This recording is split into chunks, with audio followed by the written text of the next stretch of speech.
पुंडलीकवरदा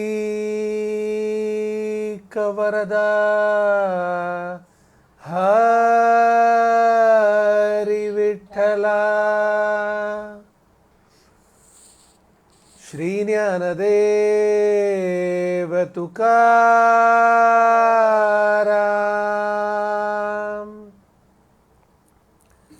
पंढरीनाथ महाराज की जय। संत ज्ञानेश्वर महाराज की जय। जगत गुरु संत तुकाराम महाराज की जय। पूज्य श्री श्री अम्मा की जय। महान ब्रह्म श्री श्री गोपाल वल्लीदासर की जय। गोविंद नाम संकीर्तनम गोविंदा गोविंदा। जय जानकी कांत स्मरणम जय जय राम राम। गोपिका जीवन स्मरणम गोविंदा गोविंदा। जय सद्गुरु महाराज की जय। समस्त भागवदल को जय।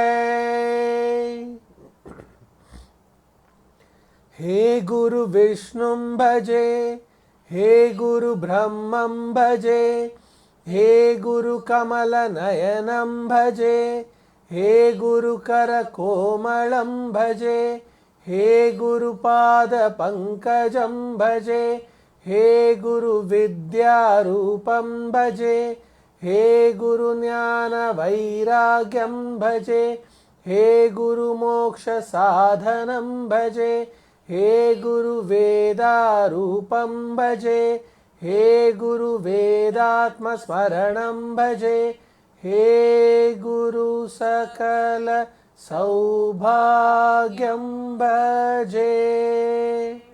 राधे कृष्ण।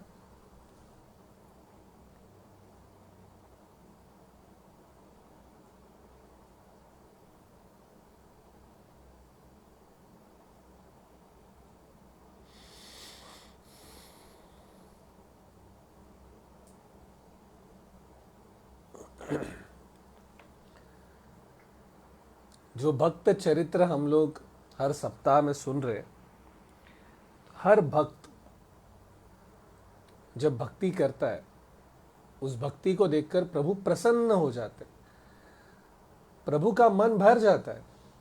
यानी समझ लीजिए कि एक 4-5 साल का अपना जो बच्चा होता है वो पहली बार स्कूल जाता है और स्कूल जाकर जब उसे हाथ में एक स्टार मिलता है या फिर उसे कोई ऐसी चीज़ मिलती है स्कूल में जिससे वो बच्चा बड़ा खुश होता है, और वो भले ही एक छोटा स्टार होता है या फिर टीचर ने उसे गुड कहा होता है या नोटबुक में गुड लिख के दिया होता है, लेकिन वो एक गुड, वो एक छोटा सा उसके हाथ पे बना हुआ स्टार देखकर उसके माता के हृदय को जो सुकून और जो खुशी पहुंचती है उसकी कोई सीमा नहीं होती।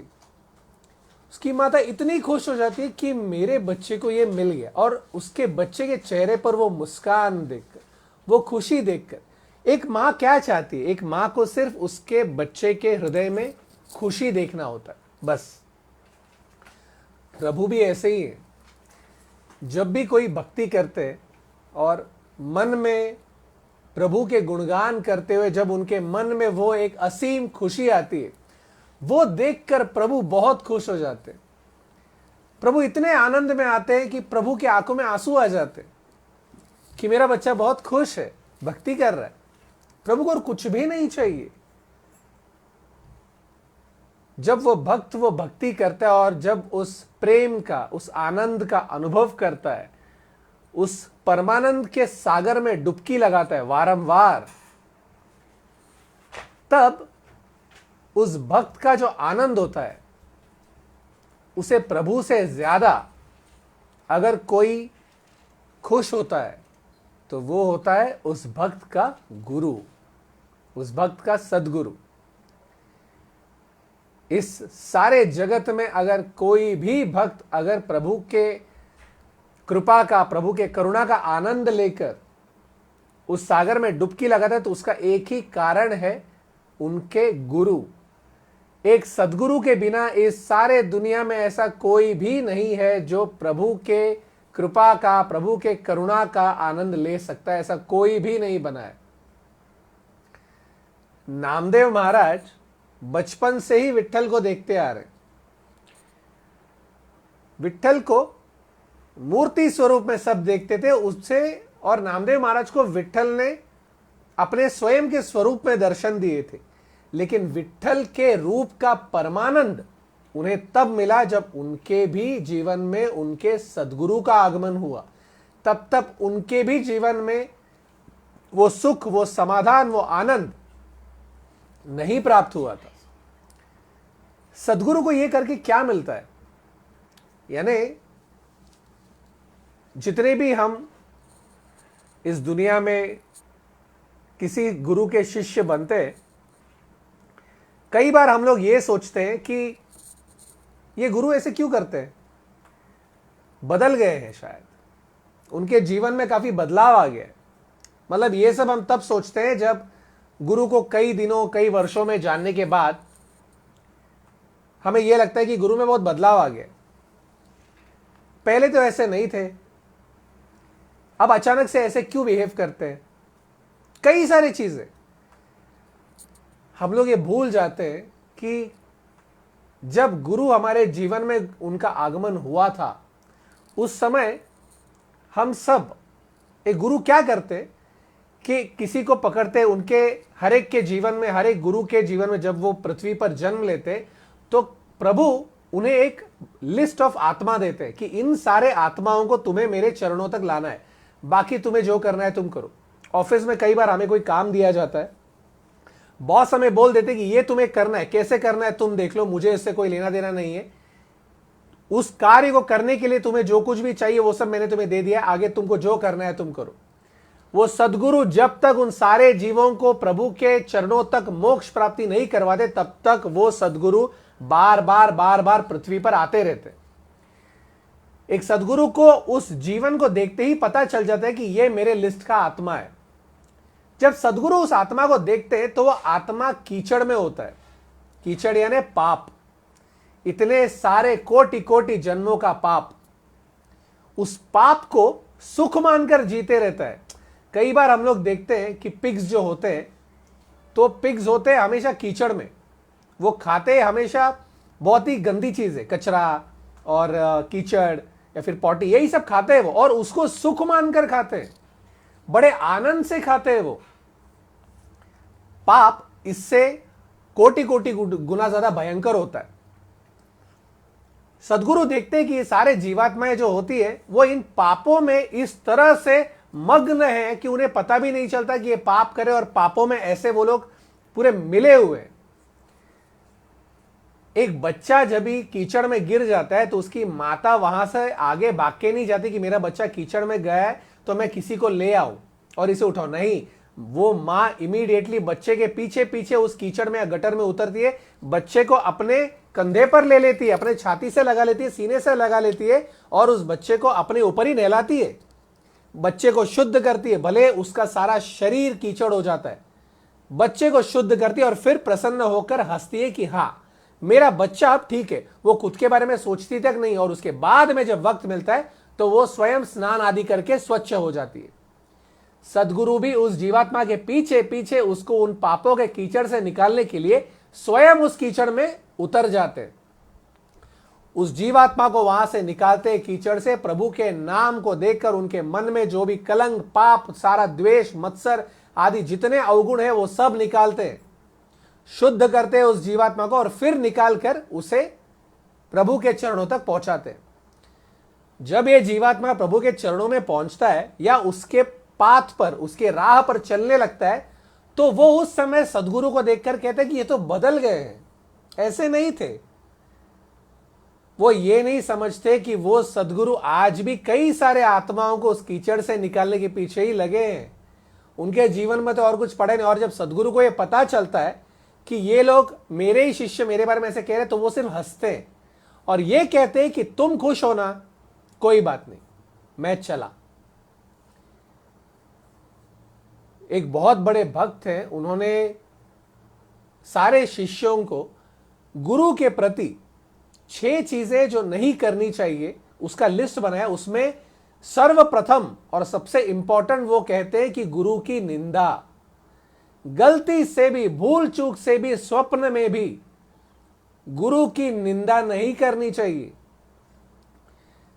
एक छोटा बच्चा जो 5-6 साल का है वो एक बहुत ही बड़े कंपनी के एमडी को अगर जाके ये कहे कि तुम्हें काम करना नहीं है तो कैसा लगेगा? ये उससे और हजारों कोटि गुना ज्यादा बदतर चीज है। गुरु की निंदा से कई बड़ा एक पाप और कुछ हो ही नहीं सकता। कबीरदास जी कहते हैं कि अगर प्रभु कभी रूठ गए, प्रभु ने कभी छोड़ दिया तो गुरु संभाल लेंगे, गुरु ने अगर छोड़ दिया, गुरु अगर रूठ गए तो संभालने वाला कोई नहीं है, प्रभु भी नहीं आएंगे। गलती से भी गुरु की निंदा नहीं करनी चाहिए। और एक गुरु किस हद तक क्या क्या कर सकते हैं और एक शिष्य ने कैसे कैसे रहना चाहिए, ये आज देखेंगे हम इस सप्ताह के सत्संग में। प्रभु के नाम का जाप जो है वो हमें प्रभु तक पहुंचाता है, सत्संग जो है वो हमें प्रभु के नाम के जाप तक पहुंचाता है, उसमें एक रुचि लाता है।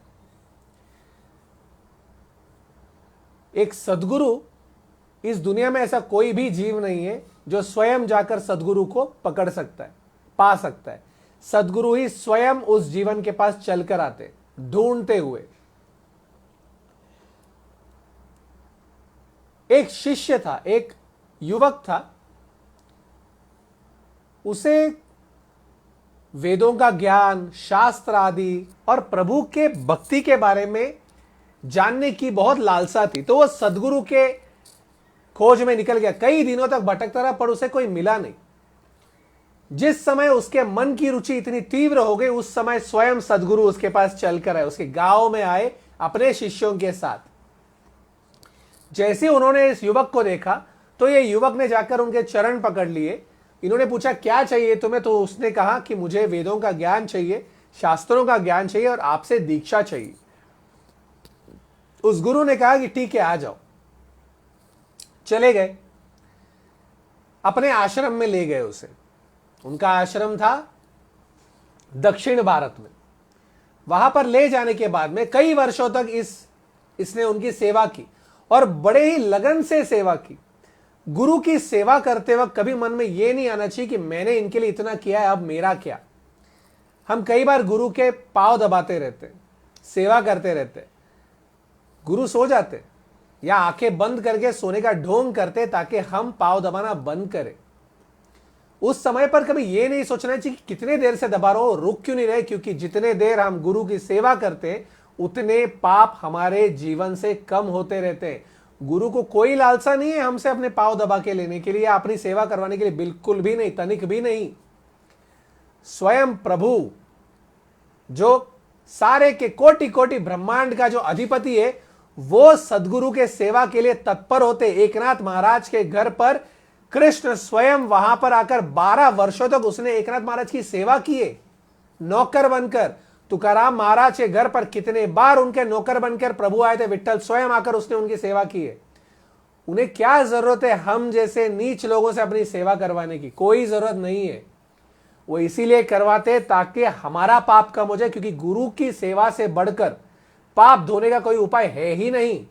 सरल उपाय, बहुत ही सरल उपाय, गुरु की सेवा।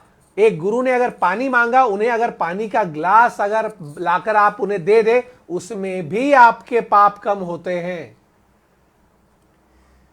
इस युवक ने अपने गुरु की बड़े ही बहुत दिल से सेवा की। कुछ समय बीत गया तो उस गुरु ने उस शिष्य को बुलाया और कहा कि बेटा, मैंने अपने सारे के सारे जन्मों के पाप धो दिए, लेकिन अभी केवल 2 पाप बचे हैं जो मेरे पिछले जन्मों का कर्म है, और उन्हें मैं नाम के जाप से धो नहीं पाऊंगा, और मुझे धोना नहीं है, उसका मुझे अनुभव करके उनको मिटाना है। तो वो कहते हैं कि तो मुझे काशी जाना होगा और काशी जाकर उन दोनों पापों का आवाहन करना होगा, क्योंकि जब तक मैं स्वयं आवाहन नहीं करूं तब तक वो पाप मेरे करीब नहीं आएंगे। प्रभु के नाम का जाप और भक्ति में इतनी ताकत है कि आपके पाप मिट जाएंगे, आपके करीब आ ही नहीं पाएंगे, जल के राख हो जाएंगे। और कुछ कुछ पाप सदगुरु स्वयं अपने आप पे लेते हैं, क्योंकि उन पापों को अनुभव करके ही उन्हें छोड़ने का मन करता है। क्यों करते हैं, क्या करते हैं, ये पूछने की, जानने की ना हमें अधिकार भी नहीं है, ना ही हमें इतनी बुद्धि है कि हम वो समझ पाए। तो कहते हैं कि मुझे उन पापों का आवाहन करना होगा, और जैसे ही वो पाप आएंगे उस समय पर मेरे सारे शरीर में कुष्ठ रोग आ जाएगा, लेप्रेसी आ जाएगा, मेरे सारे शरीर से खून और पस बहेगा, मेरी सोचने की शक्ति खत्म हो जाएगी और मैं बिस्तर से उठ नहीं पाऊंगा। उस समय पर क्या तुम मेरी सेवा करोगे? ये शिष्य के मन में यह सुनकर, सोचिए आपसे कोई ये कहेगा कि मेरे पूरे शरीर में लेप्रेसी आने वाला है, कुष्ठ रोग आने वाला है, क्या तुम मेरी सेवा करोगे? क्या हम लोग हंसेंगे, कहेंगे तुम अपने राह पर, मैं अपने राह पर। वो शिष्य के मन में प्रसन्नता आती है कि मेरे गुरु ने मुझे इस कार्य के लिए चुना, इससे बड़ा लाभ, इससे बड़ा संतोष क्या हो सकता है मेरे जीवन में। वो कहता है कि सदगुरु, मैं आपकी सेवा नहीं करना चाहता, मैं युवक हूं, मेरे शरीर में अभी ताकत है, आपसे मैं ये रोग को ही ले लूंगा, मुझे इस रोग को आप दान दे दीजिए। वो गुरु हंसते और कहते हैं कि नहीं पुत्र, ये रोग मेरा है और मेरा ही रहेगा, ये पाप मेरे हैं, तो मैं ही इनको समाप्त करूंगा। क्या तुम मेरी सेवा करोगे? वो कहता है हाँ ठीक है, मैं करूंगा, खुशी खुशी करूंगा। गुरु और शिष्य चले जाते हैं काशी। काशी में जाकर सारे के सारे क्रियाओं को खत्म करके सदगुरु उन दोनों पापों का आवाहन करते। जैसे ही वो पाप अपना कार्य दिखाना शुरू करते, इन्हें कुष्ठ रोग हो जाता है, और जिस कुटिया में वो लोग रहते वहां पर ये पड़े रहते। ये शिष्य बड़े ही मन से, बड़े ही लगन से अपने गुरु की सेवा करते। सारा दिन सवेरे से लेकर शाम तक उनके शरीर को पहुंचना, जो भी खून और पस निकलता है उसको पहुंचना, मलमूत्र विसर्जन जब वो बिस्तर पर ही करे तब उसको साफ करना, उनके सारे शरीर को नहलाकर शुद्ध रखना, बाहर जाकर भिक्षा लेकर आना। जब भिक्षा लेकर आते तो सदगुरु उन्हें डांटते कि इतना ही क्यों लाए, और क्यों नहीं लाए, तुम स्वार्थी हो, तुम अपने आप खा गए हो।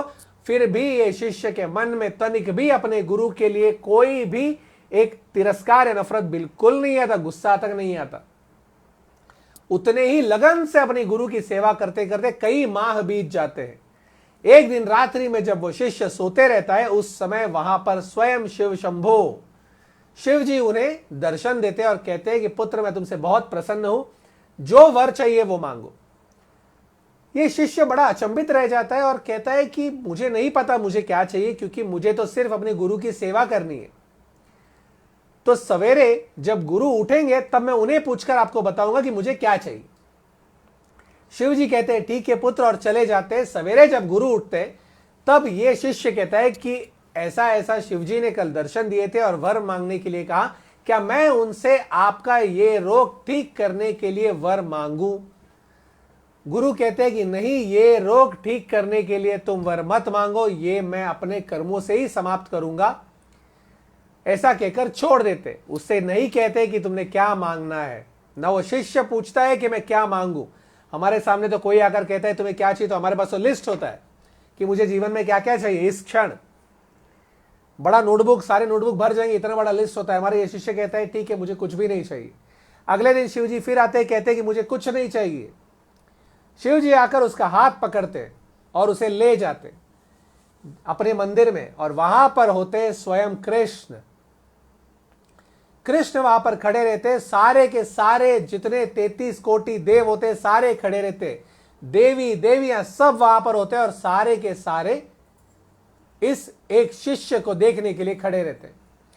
ये अचंभित रह जाते हैं और कहते हैं कि आप लोग यहां पर मुझे दर्शन देने क्यों आए हो। कहते हैं कि मैंने न कभी आपका नाम स्मरण किया है, न मैंने कभी आपका ध्यान किया है, न मैंने कभी प्रार्थना की, तो आप क्यों आए। तब प्रभु कहते, कृष्ण कहते कि इस सारे जगत में, और उस शिष्य ने उस दिन तक भगवान का नाम तक नहीं लिया होता है, क्योंकि उसके लिए नाम का जाप भी वो अपने गुरु का ही करते रहता है। कई सारे श्रेष्ठ शिष्य हैं ऐसे ऐसे जो भगवान के नाम का तक जाप नहीं करते, वो सिर्फ अपने गुरु का ही जाप करते। दक्षिण भारत में स्वामी रामानुजर करके एक बहुत बड़े संत है, आदिशेष यानी लक्ष्मण के, शेषनाग के अवतार हैं। उनके कई सारे शिष्य थे जो लोग प्रभु का नाम स्मरण नहीं करते थे, श्रीमते रामानुजाय नमः इसी नाम का जाप करते थे।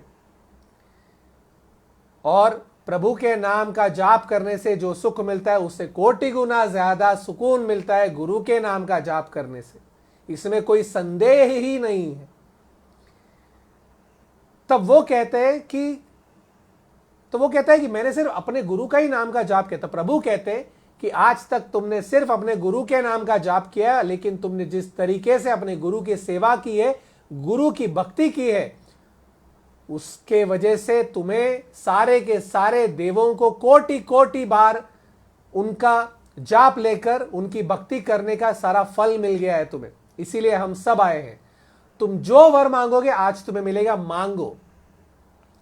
तब वो शिष्य कहता है कि मेरे गुरु ने मुझे ये कह दिया है कि तुम मेरा ये रोग निवारण हो जाए, ये वर तुम नहीं मांगोगे।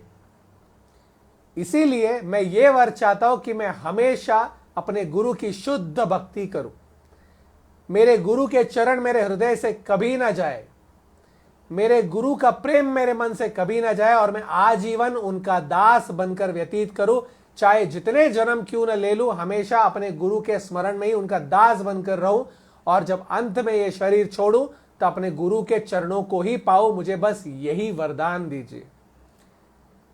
कैसा होगा वो गुरु जिसे ऐसा शिष्य मिला होगा, और कैसा होगा वो शिष्य जिसे ऐसे गुरु मिले होंगे।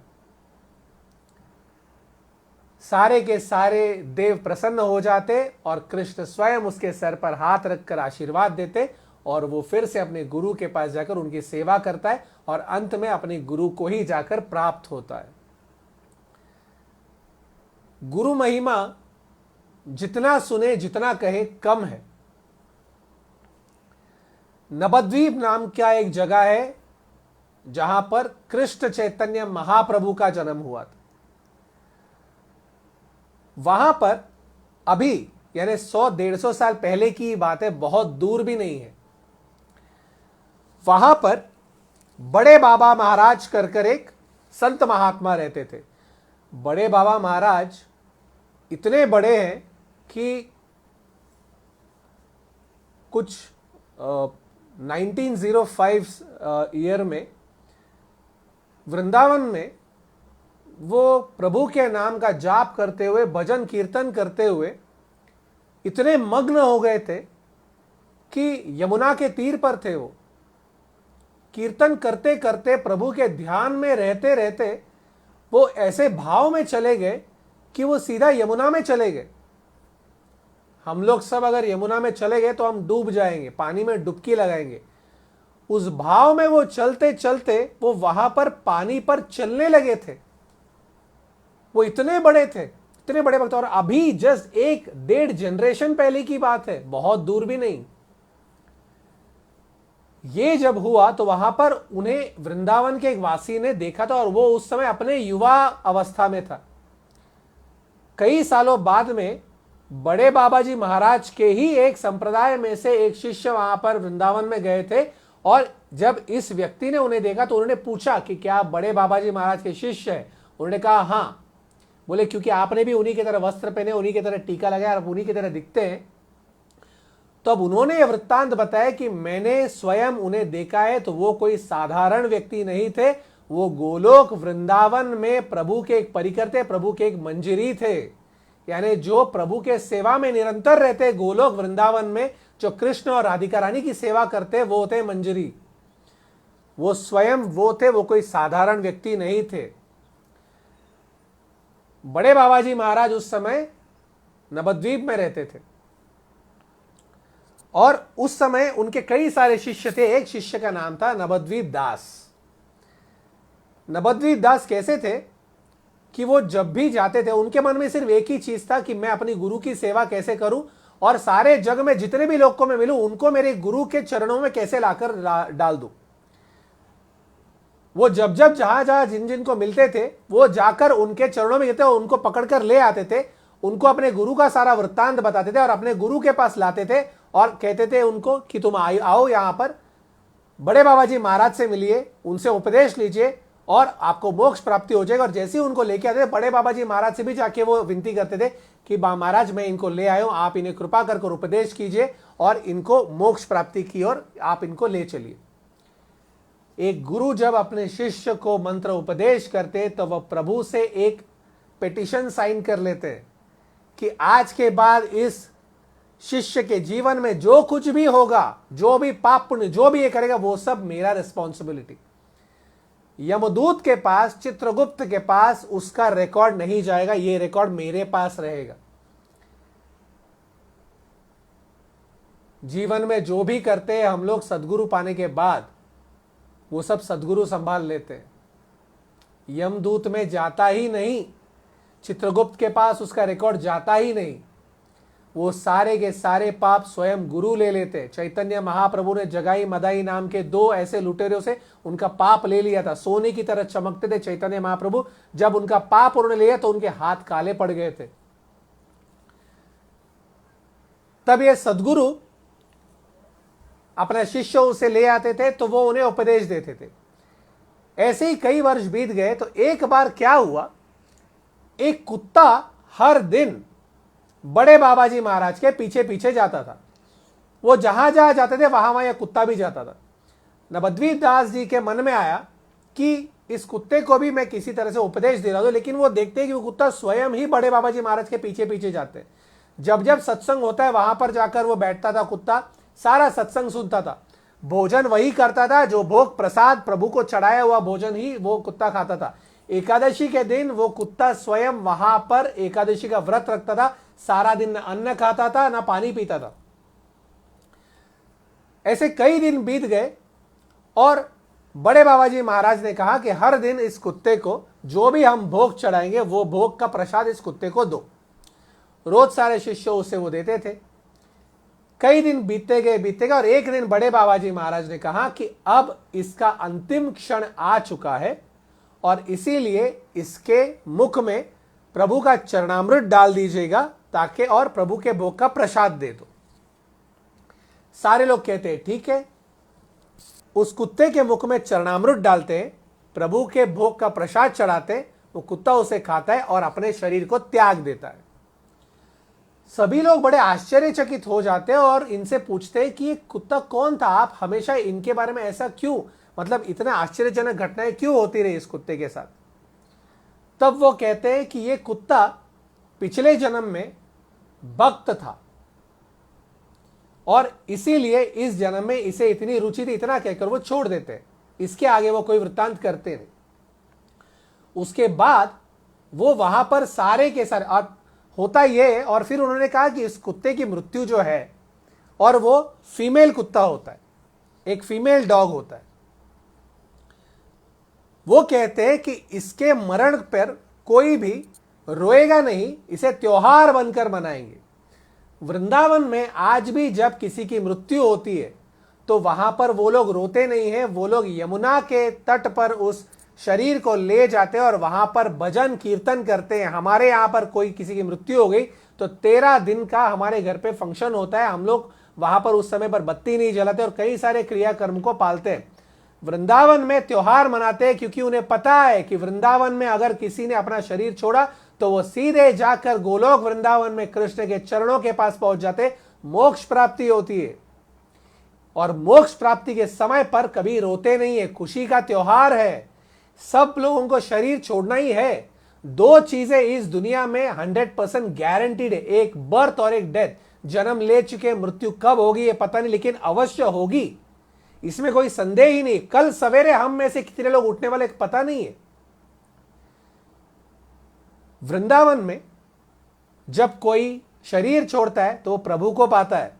हम लोग जब शरीर छोड़ते हैं तो हमें पता नहीं हम कहां जाएंगे, इसीलिए लोग रोते हैं। वृंदावन में गारंटीड है कि अगर शरीर छोड़ा है तो मोक्ष अवश्य है। वृंदावन में जन्म लिया है तो मोक्ष गारंटीड है। वहां पर त्योहार मनाते हैं, रात को भजन कीर्तन होता है, भोग चढ़ता है, खाना बंटता है, सारे के सारे वृंदावन वासियों में खाना बंटता है वहां पर। तो बड़े बाबा जी महाराज कहते हैं इनको भी ऐसे ही त्योहार जैसा मनाओ। सब लोग कहते हैं कि क्यों? तब वो कहते हैं कि इस कुतिया के पिछले जन्म में ये बहुत बड़ी एक भक्त थी, लेकिन उस समय पर कुछ समय पर ऐसा हुआ कि उनसे अपने गुरु की निंदा हो गई। यानी उनके खाने के बाद में इन्होंने अपना खाना खाया, या इनके खाने के बाद उन्होंने बचा हुआ खाना उनको दिया। एक शिष्य ने अपने गुरु के साथ कैसे कैसे रहना चाहिए इसके एक लिस्ट है। गुरु के सामने कभी पांव लंबे करके बैठने नहीं चाहिए, बिना नहाए वहां पर आकर ऐसे ही चरणों को स्पर्श नहीं करना चाहिए। कई सारे लिस्ट है डूज एंड डोंट्स के। गुरु के सामने जब अपन बात करते तब हमें अपने मुख पर हाथ रखना चाहिए, क्योंकि हमारे मुख से निकलने वाली वायु और कभी कभी स्पिट निकलता है वो उनके तरफ पहुंचना नहीं चाहिए। ऐसे कई सारे चीजें, पहले गुरु को हमने प्रसाद अर्पण करना है और उनके भोजन करने के बाद ही हमने बचा हुआ भोजन लेना है। हमने भोजन करने के बाद जो बचता है वो गुरु को नहीं देना है। जब भी हम घर पे भोजन बनाते हैं पहले हम लोग प्रभु को नैवेद्य चढ़ाते हैं और उसके बाद हम ये मान लेते हैं कि प्रभु ने इसको उच्चिष्ट किया है और इसीलिए उस उच्चिष्ट को हम प्रसाद समझकर खाते हैं। एक सदगुरु को एक जो 6 सिन है उसमें यह भी लिखा हुआ है कि सदगुरु को एक नर रूपी मानना भी बहुत बड़ा पाप है। हमारी तरह एक मनुष्य मानना बहुत बड़ा पाप है। स्वयं परब्रह्म चलते, कृष्णम वंदे जगत गुरुम। गुरुर ब्रह्मा गुरुर्विष्णु गुरुर्देवो महेश्वरा गुरु साक्षात परब्रह्मम तस्मै श्री गुरवे नमः। तो इसीलिए इस भक्त ने पिछले जन्म में ये सारी चीजें की, इसीलिए इस जन्म में उसे कुत्ते का स्वरूप मिला। सारे शिष्य बोलते हैं कि फिर इतने भक्ति कर प्रभु का नाम स्मरण करने का क्या फायदा हुआ? तो गुरु कहते फायदा हुआ ना। जन्म से लेकर आज तक इस कुतिया ने सिर्फ और सिर्फ सत्संग सुना है। सत्संगत्वे निस्संगत्वम, निस्संगत्वे निर्मोहत्वम, निर्मोहत्वे निश्चल तत्वम, निश्चल तत्वे जीवन मुक्ति, मुक्ति सत्संगत्वे जीवन मुक्ति। इसे मुक्ति मिल गई और क्या चाहिए? खाया तो सिर्फ प्रभु का प्रसाद खाया, अंत में भी प्रभु के कीर्तन को सुनते हुए प्रभु का चरणामृत सुनकर प्रसाद लेकर फिर इनकी मृत्यु हुई। और क्या चाहिए? अब इस शरीर ने, इस आत्मा ने मोक्ष पा लिया है, तो इसीलिए त्योहार मनाइए। सब कहते हैं ठीक है, और सारे नवद्वीप पे जितने लोग हैं सबको अगले दिन त्योहार के लिए बुलाते, भोजन की व्यवस्था करने में लग जाते। बड़े बाबा जी महाराज नवद्वीप दास को बुलाते और कहते हैं देखो ये अब मर गई है, इन्होंने शरीर छोड़ दिया है, तो उनका नाम रखते हैं भक्ति माँ। वो कहते हैं, सबको कहते हैं कि अभी से इनको कुत्ता नहीं बुलाना है, इनका नाम है भक्ति माँ। आज भी भक्ति माँ का त्योहार मनाया जाता है। कहते हैं भक्ति माँ के कई सारे मित्र रिलेटिव्स होंगे नवद्वीप में, उन सबको भी कल के प्रसाद के लिए बुलाओ, त्योहार के लिए बुलाओ। कहते हैं उन सबके सामने जाओ, हाथ जोड़ो, दंडवत करो साक्षात, और फिर उनसे कहो कि भक्ति मां ने अपना शरीर छोड़कर मोक्ष प्राप्ति की, इसीलिए कल त्योहार मना रहे, कल 12 बजे वहां पर पहुंच जाइए। बस इतना कहकर लौट जाना।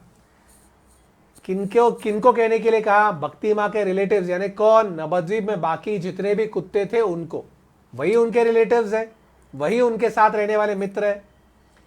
नवद्वीप दास सत्शिष्य, गुरु ने कह दिया समाप्त, पत्थर पे लिखी हुई लकीर। सारे नवद्वीप में जा जाकर हर एक कुत्ते के सामने हाथ जोड़ते थे, दंडवत करते थे, उठते थे और कहते थे कि भक्ति मां ने अपना शरीर छोड़कर मोक्ष प्राप्ति कर ली है, कल 12 बजे उनका त्योहार है, आप कृपया वहां पर सम्मिलित हो जाएं। ये हर कुत्ते को, पूरे नवद्वीप में जितने कुत्ते थे सबके पास जाकर कहकर आए। ये सब कुछ कई लोगों ने देखा और सारे लोग हंसते थे नवद्वीप दास पर कि ये क्या कर रहे हो, कुत्ते के सामने जा जाकर तुम माथा टेक रहे हो। नवद्वीप दास जी के एक मित्र ने उनसे कहा कि मुझे बहुत बुरा लग रहा है, लोग तुम्हें नाम कह रहे, तुम हर कुत्ते के सामने जाकर क्यों ऐसे कर रहे हो? नवद्वीप दास ने कहा, मेरे गुरु ने मुझे कह दिया है, इसके ऊपर ना मुझे कुछ देखना है ना सुनना है, तुम अपने रास्ते, मैं अपने रास्ते, मुझे अपना कार्य करने दो, मेरे गुरु की आज्ञा है। ये कहकर लौट कर आ गए वो, सारे कुत्तों को इन्विटेशन देने के बाद। तब तक सारे नवद्वीप में यह खबर फैल गई कि ये जो त्योहार है ये एक कुत्ते की मृत्यु के लिए हुआ है, और इसीलिए सारे लोगों ने आपस में डिसाइड किया कि हम नहीं जाएंगे। सारे संतों ने डिसाइड किया। अब अगले दिन सवेरे इन्होंने सारा भोजन का प्रबंध किया सारे नवद्वीप के लिए, सारी व्यवस्थाएं कर दी, और उस समय 10 बजे सबको बुलाया था। 10 बज गए, कोई नहीं आया, 10:30 कोई नहीं आया, 11 बज गए, कोई नहीं आया। सारे के सारे शिष्यगण बहुत निराश हो गए और उन्होंने बाबाजी महाराज से कहा, क्या आप क्या करें बड़े बाबाजी महाराज? वो बड़े निश्चिंत होकर प्रभु के ध्यान में बैठे थे, जाप कर रहे थे, कीर्तन कर रहे थे, और उन्होंने हंसते हुए कहा, जरूर आएंगे, ये त्योहार धूमधाम से मनाया जाएगा। और कीर्तन करने लगे। सारे लोग चिंतित थे और इतने में 12 बज गए और सारे के सारे नवद्वीप में जितने भी कुत्तों को बुलाया था वो सारे के सारे कुत्ते वहां पर उस त्योहार में, भक्ति मां के त्योहार में सम्मिलित होने आए। विचार कीजिए, कई किलोमीटर दूर कुत्ते के पास नवद्वीप दास जी ने जाकर हाथ जोड़कर विनती की थी कि भक्ति मां का कल त्योहार है तो 12 बजे पहुंच जाइए। क्या कुत्ते को लोकेशन पता हो सकता है? टाइम पता हो सकता है? पिछले दिन क्या हमारी भाषा पता चल सकती है कुत्ते को? वो सारे के सारे कुत्ते वहां पर भक्ति मां के त्योहार में सम्मिलित होने आए, क्योंकि नवद्वीप दास जी ने जो इनविटेशन दिया था वो उन कुत्तों के नहीं बल्कि उनके अंदर के उस जीवात्मा को दिया था, और उनके गुरु की शक्ति के कारण वो सारे कुत्तों तक वो पहुंची और वो भक्ति मां के त्योहार में सम्मिलित होने आए। निस्संदेह उस दिन जितने कुत्तों ने वो त्योहार में सम्मिलित होकर वो खाना खाया होगा, प्रसाद लिया होगा, उन सबको मोक्ष अवश्य मिला होगा, इसमें कोई संदेह ही नहीं है, क्योंकि वहां पर उन्हें बड़े बाबाजी महाराज के दर्शन हुए होंगे, उनके मुख से निकला हुआ कीर्तन सुना होगा उन्होंने। और क्या चाहिए? एक सद्गुरु चाहे तो वो जो चाहे वो कर सकते हैं। आपके सारे के सारे इतने कोटि कोटि जन्मों के पाप को एक क्षण में वो नाश कर सकते हैं, इसमें कोई संदेह ही नहीं है। गलती से भी अपने गुरु के एक्शंस पर क्वेश्चन मार्क बिल्कुल भी मत उठाइए, क्योंकि हमारी वो लायकी ही नहीं है। एक बच्चा जाकर किसी बहुत बड़े प्रोफेसर को जाकर ये कह सकता है, IIM अहमदाबाद के गोल्ड मेडलिस्ट जो है उस प्रोफेसर को जाकर अगर एक 5 साल का बच्चा ये कहेगा कि आप ठीक से सिखा नहीं रहे हो, हास्यजनक बात है। गलती से भी गुरु की निंदा मत कीजिए, गुरु पर प्रश्न मत उठाइए, अपने मन में भी मत उठाइए। गुरु को वो अपने जीवन में कोई भी चीज क्यों कर रहे, क्या कर रहे, इसका एक्सप्लेनेशन आप लोगों को देने की कोई जरूरत ही नहीं है, ना ही आपको वो जानने की जरूरत है। आपको गुरु ने सिखाया है कि आप प्रभु के नाम का जाप करें, भक्ति करें, आप उस पर ध्यान दीजिए। वो छोड़कर बाकी सारी चीजें हम करते हैं, वो एक चीज छोड़कर, और वो एक ही चीज करने के लिए हम पैदा हुए, हमारा जन्म सिर्फ उसी लिए हुआ है और इसीलिए हमारे जीवन में सद्गुरु आए हैं। इस तरीके से भक्ति माँ का त्योहार बहुत धूमधाम से हुआ। अब हम सुनेंगे एक कथा वृंदावन में। वृंदावन में एक व्यापारी रहता था। उस व्यापारी को प्रभु की भक्ति करने की बहुत लालसा थी, लेकिन उसे कोई मार्ग नहीं मिल रहा था, कोई गुरु नहीं मिल रहे थे। काफी समय बीत गया और वो व्यापारी बहुत ही निराश हो गया था। मंदिर जाता था, कई कई जगहों पर घूमता था, पर उसे कोई नहीं मिला जो उसे सही राह दिखाए। एक बार वो जाकर एक नदी के किनारे पर बैठ गया और वहां पर वो जब बैठा था तो उसके कपड़े, और वो बहुत बड़ा व्यापारी था, बहुत धन था उसके पास, बहुत ही अच्छे अच्छे कपड़े पहने थे, सारे शरीर पर उसके जेवर थे, गले में चेन था, हाथ में उसके ब्रेसलेट था और देखकर पता चलता था कि ये बहुत धनवान है।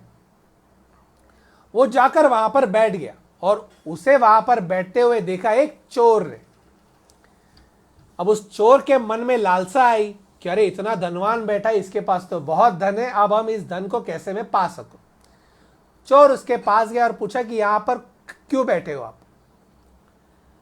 तो उस समय पर उस व्यापारी ने कहा कि मुझे प्रभु को देखने की बड़ी इच्छा है, लेकिन पता नहीं चल रहा है मैं क्या करूं, कैसे देख पाऊंगा प्रभु को, मेरे जीवन में कोई गुरु नहीं है। तो वो चोर कहता है बस इतनी सी बात। बोले मैं आपको बताता हूं क्या करना है। बोले क्या कर रहे हैं। बोले सबसे पहले तो आप अपने सारे कपड़ों को, जेवर को, सबको उतारिए और जाकर नदी में एक डुबकी लगाकर आइए, यमुना में एक डुबकी लगाई। कहते ठीक है। जाकर डुबकी लगाकर आते, सारे कपड़ों को, जेवर को, सब कुछ वहां निकाल कर रख देते। फिर ये चोर कहता है अब आप अपने नेत्रों को बंद करके बैठिए और उसके बाद में मैं आपको कान में एक मंत्र बताऊंगा। आंख बंद करके आपको उस मंत्र का जाप करना है और आपको जब प्रभु दर्शन देने आएंगे तो मैं आपसे अगर कहूंगा कि प्रभु आए हैं, आप आंखें खोलिए, तब आपको आंखें खोलना है। कहते ठीक है। आंखें बंद करते, कान में ये चोर उनके कृष्ण ये नाम कहता है और वहां से उनके कपड़े और जेवर को लेकर चला जाता है। ये व्यापारी लंगोट में बैठकर आंखें बंद करके उनके आंखों से खुशी के आंसू बहते कि मुझे मेरे जीवन में गुरु मिल गया और मेरे गुरु से मुझे मंत्र का उपदेश मिल गया। और वो उस कृष्ण के नाम को दोहराते जाते, कृष्ण कृष्ण कृष्ण कृष्ण। कभी दोहराइए दिन भर, इतनी रुचि है इसमें, इतनी रुचि है, इतना आनंद है, मन इतना हल्का हो जाएगा जैसे कि यूं मान लीजिए मन हमारा बहुत भारी होता है, हमेशा ऐसा लगता है कि बहुत पहाड़ रखा हुआ है, बहुत बड़ा पहाड़। जीवन में ऐसे अनेकों चीजों के बारे में सोच सोच कर हम अपने मन में इतना चिंता, इतना भय रखते हैं, इतने सारे दुखों को रखते हैं, भूल ही जाते हैं कि मन में तो अंदर प्रभु बसते हैं। और मन में जब अंदर प्रभु बसते हैं तो वहां पर चिंता भय क्यों? और अगर मन में चिंता भय है तो वहां पर प्रभु क्यों? प्रभु को भी आप अपने चिंता और भय देकर उसको भी आप तकलीफ देते क्यों? मत रखिए। मन को इतना एक लाइट फील करने दीजिए जैसे कि कॉटन। धीरे धीरे वो व्यापारी उस कृष्ण के नाम में खोने लगता है। एक दिन बीत जाता है, 2 दिन बीत जाता है, 3 दिन बीत जाते हैं, 1 सप्ताह बीत जाता है और वो वैसे ही वहीं पर बैठकर कृष्ण के नाम का जाप निरंतर करते रहता है, इस इंतजार में कि अब प्रभु आएंगे और मुझे दर्शन देंगे। वृंदावन में कृष्ण का एक मूर्ति है, राधा रमण नाम का, बहुत ही सुंदर, बहुत ही प्यारा है, छोटा सा है। अब राधा रमण को यह देखकर बहुत बुरा लगता है कि अरे वो चोर इसे आकर जाप देकर गया और ये जाप कर रहा है और इस बेचारे ने ना अन्न ग्रहण किया है, ना पानी पिया है और वहीं पर बैठा है, इतनी ठंड है वहां पर फिर भी उठ नहीं रहा है, लंगोट में बैठा हुआ है और उसे बहुत बुरा लगता है। तो वहां पर एक गुसाई जी होते हैं, वो उन गुसाई जी को स्वप्न में आकर कहता है कि सुनो, ऐसा ऐसा वहां पर एक व्यापारी बैठा है, मेरा नाम का जाप कर रहा है, 7 दिन से उसने ना अन्न लिया है ना जल लिया है, तो तुम जाकर उससे कहो कि उसे जो ये मंत्र देकर गया वो एक चोर है, वो कोई बड़ा गुरु नहीं है, उससे जाकर ये कहो। तो गुसाई जी आते हैं, कंधे पे हाथ रखते हैं और कहते हैं कि देखो पुत्र, मेरा नाम ऐसा ऐसा है और मेरे निद्रा में स्वप्न में स्वयं राधा रमन आए थे। उन्होंने मुझसे कहा कि जो भी कल 7 दिन पहले तुम्हारे पास जो आकर बंदा कहकर गया कि तुम ऐसा ऐसा करो और तुम्हें प्रभु दर्शन देंगे, वो कोई गुरु नहीं था, वो एक चोर था। तो तुम अपने नेत्र खोलो और यहां से उठो। और ऐसा स्वयं प्रभु ने मुझे तुमसे कहने के लिए कहा है। व्यापारी आंखें नहीं खोलता और वो कृष्ण के नाम के जाप को भी नहीं छोड़ता, क्योंकि ये जाप ऐसा है, एक फास्ट ट्रेन की तरह है, किसी भी स्टेशन पर रुकता ही नहीं। एक बार शुरू हो गया तो बस चलते रहता है। आपका मन ही नहीं करेगा कि इस जाप को रोके। ऐसा लगेगा कि बस जाप करते जाए करते जाए करते जाए करते जाए और उसकी रुचि में बहते जाए। उस तरह से बह रहा था वो। किसी समान गुसाई जी ने उससे रुकवाया और उसके बाद में आंखें न खोलते हुए उसने कहा कि मेरे गुरु ने मुझे मंत्र का जाप दिया हुआ है, मैं अपनी आंखें खोलकर यहां से उठकर जा नहीं सकता क्योंकि मेरे गुरु का आदेश है, बट मैं उनकी निंदा किसी भी हालत में सहन नहीं करूंगा। आप कृपया यहां से चले जाए, मेरे गुरु के बारे में एक शब्द न कहे। जैसे ही ये गुसाई जी ये सुनते, उन्हें पता नहीं चलता क्या करें। वो बहुत समझाने की कोशिश करते कि अरे स्वयं राधा रमन मुझसे आके कह के गए हैं, तुम उठ जाओ। कहते हैं कि मुझे किसी की बात नहीं सुनिए, मेरे गुरु ने अगर मुझसे कुछ कह दिया है तो मैं उसी को करूंगा, और आप इसके आगे एक शब्द भी न कहे, मेरे गुरु के बारे में निंदा में सहूंगा नहीं। गुसाई जी को पता नहीं चलता क्या करे, और वो चले जाते और राधा रमन को सारा विस्तार बताते। राधा रमन उसके बाद और 2-3 संतों से कहते हैं कि जाकर तुम उसे समझाओ। सारे संत आते हैं, हर एक के सपने में, नींद में आकर, स्वप्न में आकर राधा रमन कहते जाओ तुम समझाओ, जाओ तुम समझाओ। ये सब लोग आकर समझाते। व्यापारी किसी के भी बात में आता नहीं, कोई भी समझाने पर भी वो समझता ही नहीं। राधा रमन को बड़ा दुख होता है, कहते हैं अरे ऐसा क्यों कर रहा है ये। राधा रमन स्वयं आते हैं, स्वयं आकर उससे कहते हैं कि बेटा देखो, मैं स्वयं राधा रमन आया हूं, तो तुम अपने नेत्र खोलो, मेरे लिए ही भक्ति कर रहे हो, मेरे ही नाम का जाप कर रहे हो, अपनी आंखें खोलो, मुझे देखो। कहता है नहीं, मेरे सदगुरु ने मुझसे कहा है जब कृष्ण यहां पर आएगा तब मैं तुमसे कहूंगा कि कृष्ण आए, आंखें खोलो, तभी तुम आंखें खोलना, तब तक आंखें मत खोलना। राधा रमन कहता है अरे तुम समझो बात को, मैं खुद प्रभु हूं, मैं खुद कृष्ण हूं, मेरे ही बारे में तुम्हारे उस बंदे ने कहा था, लेकिन वो यहां पर गुरु नहीं है वो, और मैं खुद तुमसे मिलने आंखें खोलो। कहता है नहीं, मेरे गुरु जब तक मुझसे आकर नहीं कहेंगे तब तक मैं आंखें नहीं खोलूंगा। राधा रमन अपने सर पे हाथ मारते, कहते आप समझाओ कैसे इसे मैं। और राधा रमन अपने भक्त की करुणा के लिए, उसके मन में अपने भक्त की चिंता के लिए जाते उस चोर के पास, उसके निद्रा में आकर उसे स्वप्न में डराते, कहते 7 दिन पहले तुम उस व्यापारी को मूर्ख बनाकर गए थे, अब जाओ वहां पर वो बैठा है, इमीडिएटली अभी के अभी वहां पर जाओ और उसे जगाओ, उससे कहो कि मैं आया हूं वहां पर, और उसे जगाओ वहां से और उसे बाहर निकालो। वो भक्त घबरा जाता है। अब प्रभु प्रेम उतना ही करते हैं लेकिन डरा भी उतने ही अच्छे से सकते हैं प्रभु। वहां से दौड़ दौड़ कर वो चोर वहां पर आता है, लेकिन सोचिए एक व्यापारी के अपने गुरु के ऊपर के विश्वास के कारण एक चोर जिसके मन में प्रभु के नाम की कोई भक्ति है ही नहीं, उसे भी प्रभु के दर्शन प्राप्त हो गए थे। भक्त संगत अगर हमें मिल जाए तो प्रभु के दर्शन से हमें कोई रोक नहीं सकता। वो दौड़ा दौड़ा आता है और वो उस व्यापारी से कहता है कि देखो मुझे माफ कर दो, 7 दिन पहले मैं आया था, मैं चोर हूं, लेकिन मैंने तुम्हें मूर्ख बनाया, तुम्हारे गहनों तुम्हारे जेवर लेने के लिए, तुम अपनी आंखें खोलो। डरा हुआ होता हो। ये व्यापारी कहता है कि आप अब भी मेरी परीक्षा ले रहे हैं सदगुरु, जब तक आपने जिस तरीके से बताया था उस तरीके से जब तक आप कहेंगे नहीं, मैं अपने नेत्र नहीं खोलूंगा। राधा रमन वहां पर आते हैं फिर से, चोर के साथ में वो खुद भी आए होते। राधा रमन उस चोर के कंधों को पकड़कर हिलाते, कहते कि तुम्हें ऐसे बोलकर कोई फायदा नहीं है, उसके सर पर हाथ रखो और फिर उससे कहो कि बेटा अपनी आंखें खोलो, देखो स्वयं कृष्ण तुमसे मिलने आया है, तभी वो अपनी आंखें खोलेगा। वो चोर कहता है ठीक है, और ये कहकर वो उस व्यापारी के सर पे हाथ रखता है और कहता है कि बेटा मैं तुम्हारा गुरु आया हूं, कृष्ण स्वयं यहां पर तुम्हें दर्शन देने के लिए आए हैं, अपने नेत्र खोलो।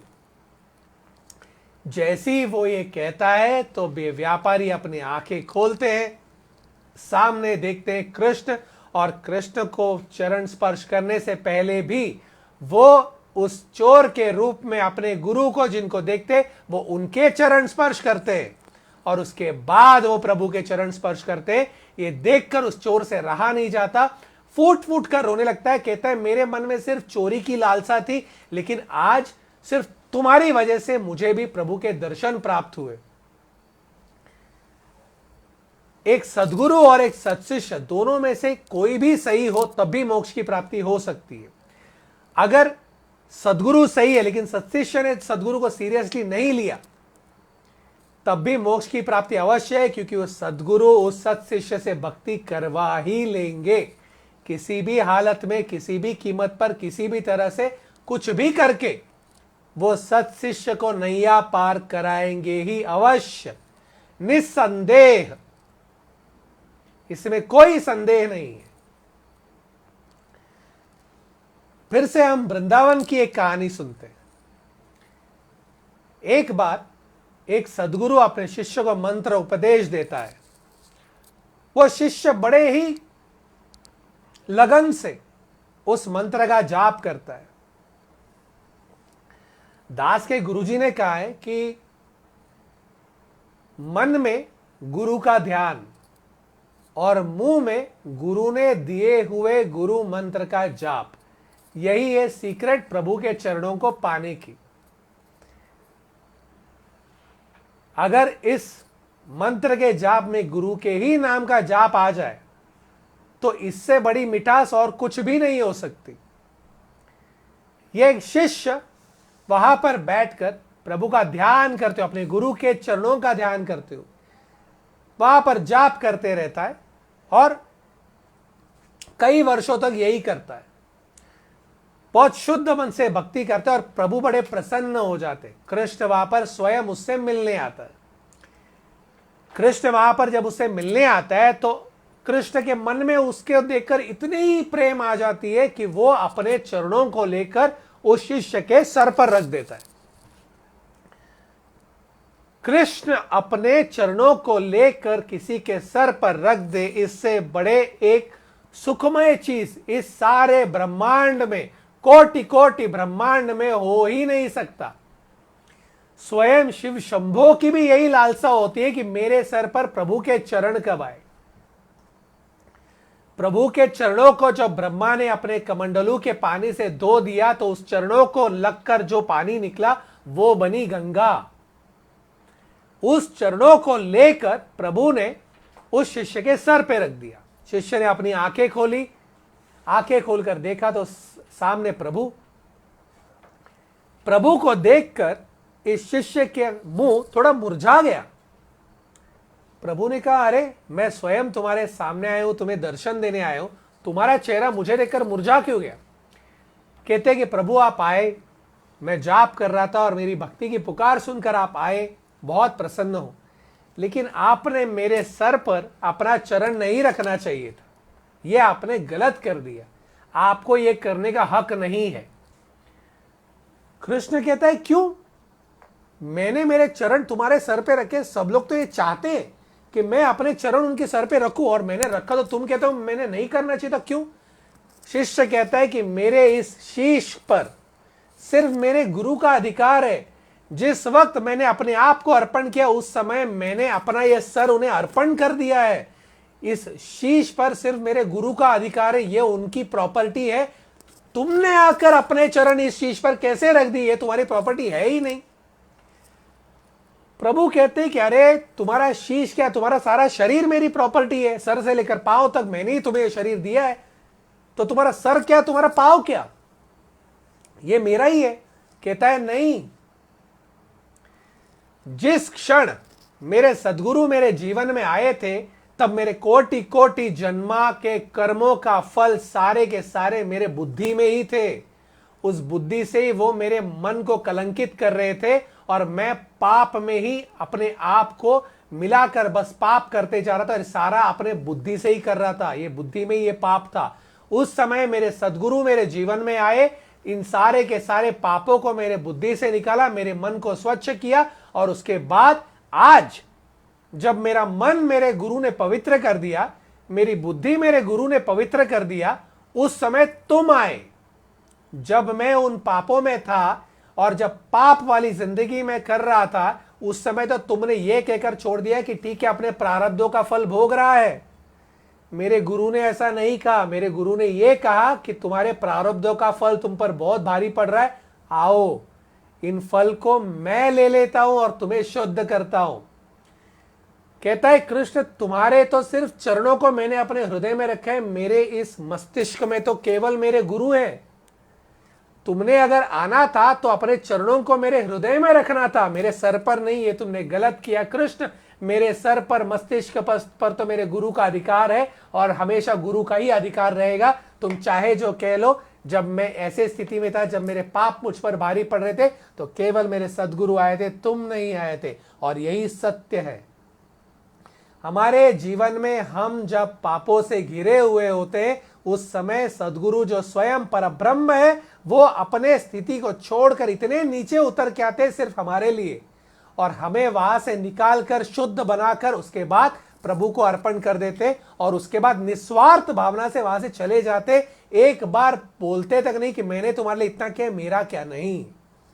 सिर्फ एक ही पूछते कि क्या तुम खुश हो? अगर तुम खुश हो तो मैं भी खुश हूं। और अपने खुशी को त्याग कर सिर्फ हमारे ही खुशी के पीछे लगे रहते, वो होते सद्गुरु।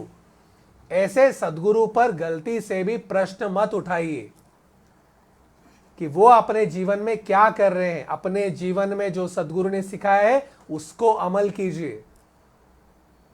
सद्गुरु, मेक योर सद्गुरु प्राउड, ये करके जो उन्होंने सिखाया है, ऐसा भक्ति कर कर, ऐसे प्रभु का नाम का जाप करके कि सद्गुरु के आंखों में खुशी के आंसू आने चाहिए कि मेरा शिष्य। यही हम लोग सद्गुरु को के लिए अगर हम लोग कुछ भी कर सकते तो बस इतना ही है। बाकी सद्गुरु को हम क्या दे सकते?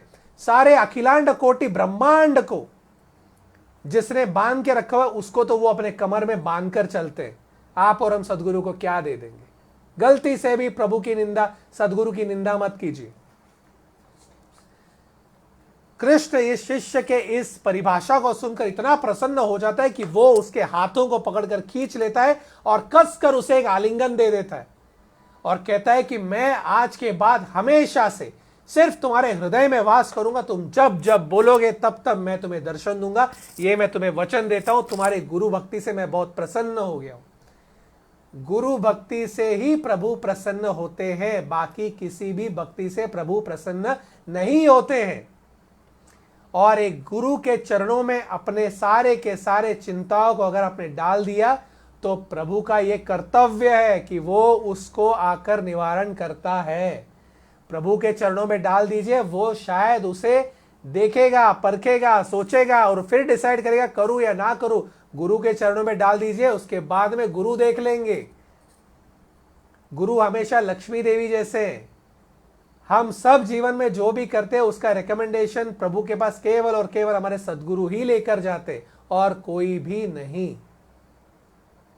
एक गुरु अपने शिष्य को छोड़कर कभी नहीं जाते, किसी भी हालत में नहीं जाते। एक क्षेत्र में एक सद्गुरु अपने शिष्य को एक कार्य बताते, वो शिष्य उस कार्य को करने के लिए चला जाता है। कार्य करके जब तक वो शिष्य लौट कर आता है तब तक वो सद्गुरु अपने शरीर को त्याग कर मोक्ष प्राप्ति के लिए चले जाते। जब ये शिष्य लौट कर आता है तो वो सारे के सारे शिष्यों को देखता है कि गुरु के शरीर को वो लोग अंतिम संस्कार के लिए लेके जाते रहते। तो वो उनसे कहता है कि रुको, ये मेरे सद्गुरु अभी अपना शरीर छोड़कर नहीं जा सकते। उन्होंने मुझे एक कार्य सौंपा था, वो कार्य मैं करके आ रहा हूं। अब इस कार्य को आगे मुझे कैसे लेके जाना है उन्होंने अभी तक बताया नहीं है। ये कार्य को मैंने कैसे संपन्न किया है अभी तक मैंने ये उनको बताया नहीं है। जब तक ये दोनों ही चीजें नहीं हो जाती तब तक अपना शरीर छोड़कर ये नहीं जाएंगे। मुझे पता है। सारे के सारे लोग हंसते, कहते तुम क्या बात कर रहे हो, अपना शरीर त्याग कर ये जाकर काफी सारे घंटे हो गए हैं। शिष्य कहता है कि नहीं, मैं अपने सदगुरु को जानता हूं। एक सत्शिष्य हमेशा अपने सदगुरु को जानता है और एक सदगुरु हमेशा अपने सत्शिष्य को। और ये दोनों ही एक साथ मिलना बहुत ही अपूर्व गोष्ट है। ये इतने आसानी से नहीं होता। सदगुरु मिलना बहुत आसान है, सत्शिष्य मिलना इस जग में बहुत कठिन कार्य है। एक सत्शिष्य, एक शिष्य के मन में अपने गुरु के प्रति संदेह आना तो आजकल ट्रेंड है, लेटेस्ट ट्रेंड है। एक शिष्य अपने सदगुरु को नाम रखना भी लेटेस्ट ट्रेंड है।